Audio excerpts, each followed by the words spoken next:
नमस्कार मेरी YouTube family हमशिका voice में आप लोगों का स्वागत है।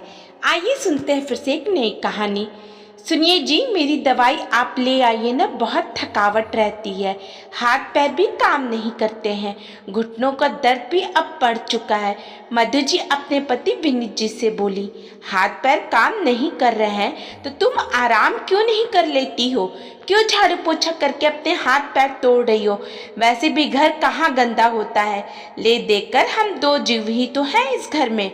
विनीत जी ने कहा, जानती हूँ कि ले देकर हम दो जीव ही हैं इस घर में, पर साफ सफाई तो करनी ही पड़ती है ना।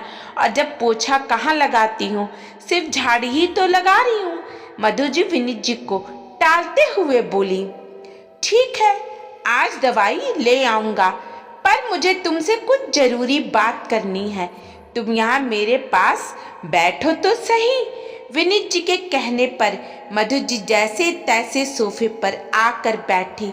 हाँ बोलो, क्या बोलना है, और जल्दी बोलो, अभी तो मुझे खाना भी बनाना है। खाना तो मैं बना देता हूँ, आखिर खिचड़ी ही तो बनानी है हमारे लिए, कौन सा पकवान बनने हैं। हाँ हाँ, अब इस बुढ़ापे में पकवान खाओगे, बालों में सफ़ेदी आ गई है लेकिन जीभ का स्वाद नहीं गया। अच्छा जी, अब हमारे बालों की सफ़ेदी डिसाइड करेगी कि हमें पकवान खाना चाहिए या नहीं। खाने को तो हम अभी भी पकवान खा लेते, पर क्या करें, इस डायबिटीज़ ने पकवान ही बंद करवा दिया। विनीत जी हंसते हुए बोले, अच्छा छोड़ो, चलो बताओ क्या बात करनी है, जिसके लिए तुमने काम छुड़वा कर मुझे यहाँ बैठा लिया है। मधु जी के पूछने पर विनीत जी थोड़े सीरियस होते हुए बोले, मैं क्या सोच रहा था मधु कि हम ये घर बेच देते हैं। और क्यों, कितनी मेहनत से बनवाया था हमने ये घर, याद है ना आपको? पाई पाई जोड़कर हमने ये मकान खड़ा किया था, और तुम कह रहे हो कि इसे बेच देते हैं? नहीं नहीं, मेरे जीते जी तो मैं इसे बेचने नहीं दूंगी। मधु जी बीच में ही बोल पड़ी, मधु मैं तुम्हारे इमोशन समझता हूँ, पर जब हमने ये घर बनवाया था तब हमारे दोनों बेटे हमारे साथ ही रहते थे, और इस घर को बनाने के पीछे का कारण भी यही था कि कल को परिवार बढ़ा होगा तो कमरों की जरूरत पड़ेगी, इसीलिए तो हमने ये घर बनवाया था। पर अब बच्चे तो यहाँ रहते नहीं हैं, तो हम दोनों। विनीत जी की बातें सुनकर मधु जी मायूस होते हुए बीच में बोली, सच में अब बच्चे यहाँ नहीं रहते, हम दोनों अकेले ही रहते हैं। पता नहीं ऐसा क्या कर्म किया होगा हमने कि हम यहाँ अकेले ही रहते हैं। तुम भी क्या बातें लेकर बैठ गई हो? मैं तो इसलिए कह रहा हूँ कि मेरी पेंशन को तो सिर्फ हमारा गुजर बसर होता है, और अब तुम भी काम करते हुए थक जाती हो, तो मकान को बेचकर छोटा घर ले लेंगे, जहाँ पर तुम्हारी हेल्प के लिए एक मेड भी रख लेंगे। जब थोड़े बहुत हाथों में पैसे होंगे तभी तो हम ये काम कर पाएंगे, और वैसे भी हम दोनों जीव को इतने बड़े घर की क्या ज़रूरत है? पर मकान बेचना जरूरी है क्या? एक बार बच्चों से बात तो करके देखो। मधु जी ने उम्मीद के साथ विनीत जी की तरफ देखा तो विनीत जी चुप हो गए। आखिर मधु जी से कुछ कहना नहीं चाहते थे, जानते थे कि बच्चे मकान बिकने के नाम पर अपना हिस्सा लेने जरूर आएंगे, पर माँ बाप को लेने नहीं। आखिर अपने स्वार्थी संतानों को बहुत अच्छे से जान चुके थे। कहने के लिए दो बेटों के माता पिता मधु जी और विनीत जी का भरा पूरा परिवार था। दो बेटे आशीष और मनीष, दो बहुएं निधि और मानसी, दोनों के दो दो बच्चे, और सब अपने आप में मस्त, किसी की भी माता पिता से कोई लेना देना नहीं। जब पिछले साल मधु जी का एक्सीडेंट हुआ, उसी समय विनीत जी ने अपने बच्चों को अच्छी तरह से जान गए थे। मधु जी के एक्सीडेंट हुआ उसी समय विनीत जी ने अपने बच्चों को अच्छी तरह से जान गए, और मधु जी की हालत क्रिटिकल है। ये सुनकर बच्चे यहाँ दौड़े चले आए थे।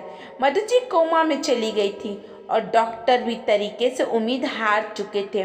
विनीत जी भगवान को नहीं मानते थे, लेकिन उस समय मधु जी के लिए उन्होंने भगवान की शरण में माथा टेकना भी सही समझा। उस दिन अस्पताल में मधु जी के पास उनके भाई को छोड़कर विनीत जी मंदिर में माथा टेक कर मधु जी के लिए प्रार्थना करके आए थे, पर उनके पैर अपने आप ही घर के बाहर पर ठिठक गए दरवाजे पर। अगर मम्मी जी को कुछ हो गया ना तो उनकी ज्वेलरी तो हम लोग आधी आधी बांट लेंगे। पर मैं आपको कह देती हूँ, मैं पापा जी को नहीं रखूँगी अपने पास। मुझे अपनी आज़ादी बहुत पसंद है, मुझसे नहीं होगी उनकी सेवा। ये बड़ी निधि की आवाज़ थी।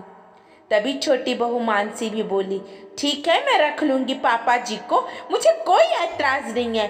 पापा रह लेंगे घर के किसी कोने में, लेकिन फिर मेरी भी एक शर्त है, हमें प्रॉपर्टी में से ज़्यादा हिस्सा मिलेगा।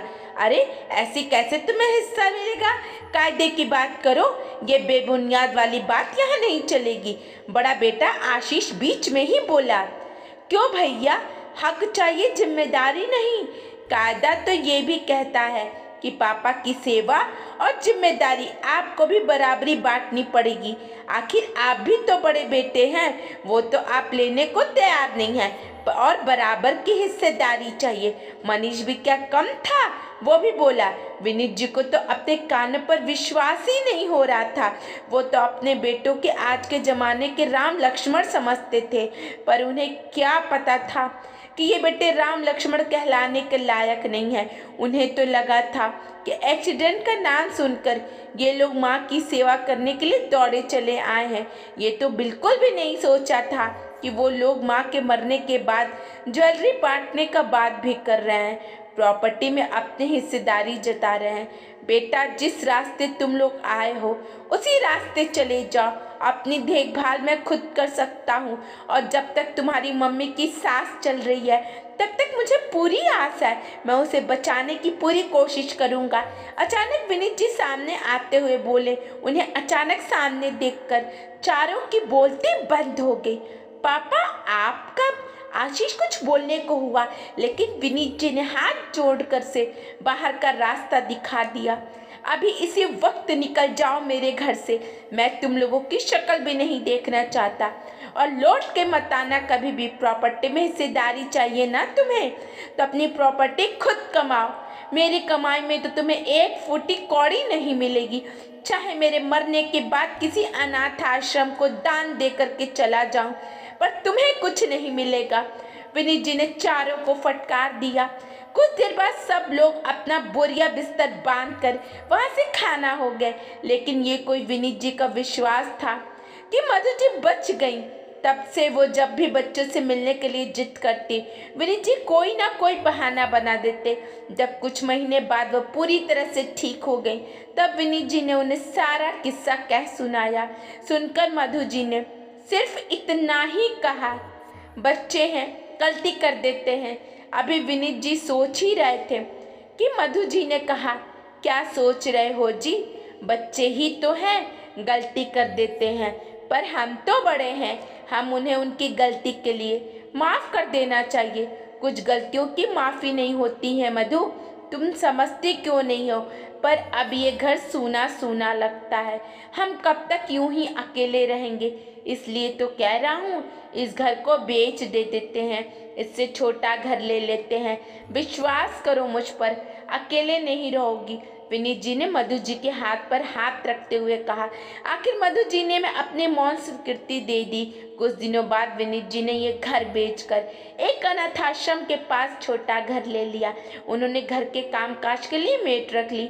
अब सुबह से शाम वो लोग अनाथ आश्रम के में बच्चों को पढ़ाते, उनके साथ खेलते, अपना समय व्यतीत करने लगे और अब पहले से ज़्यादा खुश रहने लगे थे। दोस्तों, आपको कहानी कैसी लगी? अगर अच्छी लगी तो लाइक कमेंट शेयर कीजिएगा, और चैनल पे न्यू है तो चैनल को प्लीज़ सब्सक्राइब कीजिएगा। धन्यवाद।